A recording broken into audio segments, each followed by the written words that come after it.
Hi, this is Ankita. Welcome to another video. If you're new here, welcome to my channel. If you haven't already subscribed, please subscribe to my channel. I talk about books on my channel, I review them, and I sometimes do reading vlogs and the like. In this video, I am going to review The Letter from Briarton Park by Sarah E. Ladd.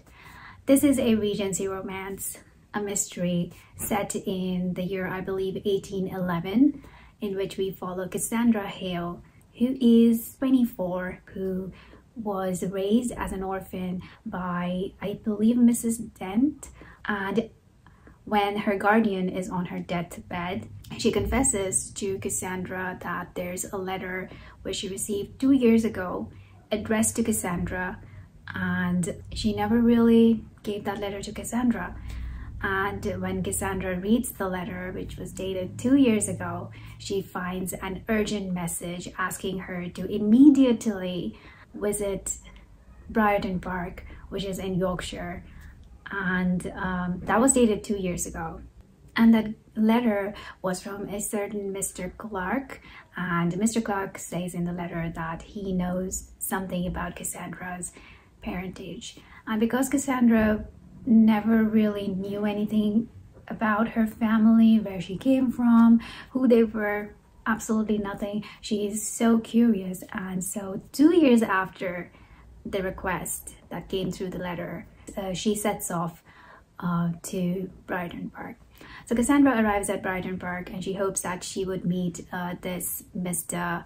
Clark who had sent the letter, but she learns that Mr. Clark is no longer present over there, but instead James Warrington now resides at Briarton Park.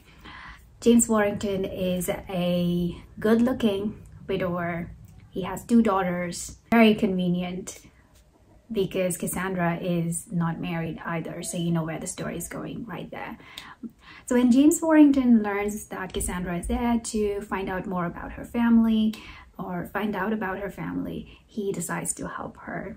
They both quickly learn that it won't be as easy to find out about her parentage as Cassandra had earlier thought, and things just keep getting difficult. So Cassandra decides to live in that town and she starts making friends, but she soon realizes that maybe she should not trust these people, everyone that she encounters over there.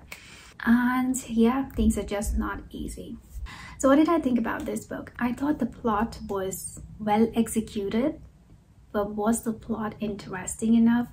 Not really. It was quite predictable, not quite memorable. Possibly because the characters were just flat. The character arc was flat. There was like no change in the characters. I felt that James Warrington's character was full of cliches. To me, Cassandra Clark felt like a very boring protagonist to follow. This could be one of the reasons why I didn't like it, because there was absolutely no humor whatsoever, like no humor at all in the book. If an effort was made, I completely missed it. Another thing is, when I'm reading a Regency romance, I expect the language, the dialogues to reflect the time.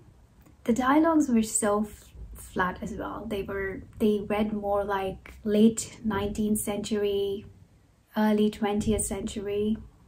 Actually, not even late 19th century, early 20th century is what they read like. And I guess I was disappointed because I read Georgette Hare before reading this one, and the standards were just set really high. I would probably recommend this book if you are looking for a book to skim through and finish it in like one day. Sorry, I forgot to mention that this book is from a series that is the Houses of Yorkshire series. I haven't read any other book by this author, so I do not know if her other books are better. This book just didn't work for me. Anyway, I ended up giving this a 2.5 star rating. You're watching this video probably because you've already read this book. Do let me know in the comments down below if you liked it, or if you've read any of her other books, and if they are better, then I would like to give them a try. But I don't think I'll be reading the second book in the series, and I believe the characters are also not connected. They're just not connected. You can read them as standalones, I believe. That was my quick review of this book. I hope you found this helpful. I am looking for Regency romance recommendations, so if you know any, if you have a favorite one other than the Bridgertons, then please do let me know in the comments down below. I would really like to pick up a good romance. And once again, thank you so much for watching this video. If you haven't already, please like this video and subscribe to my channel, and I will see you in the next video. Until then, take care. Bye-bye.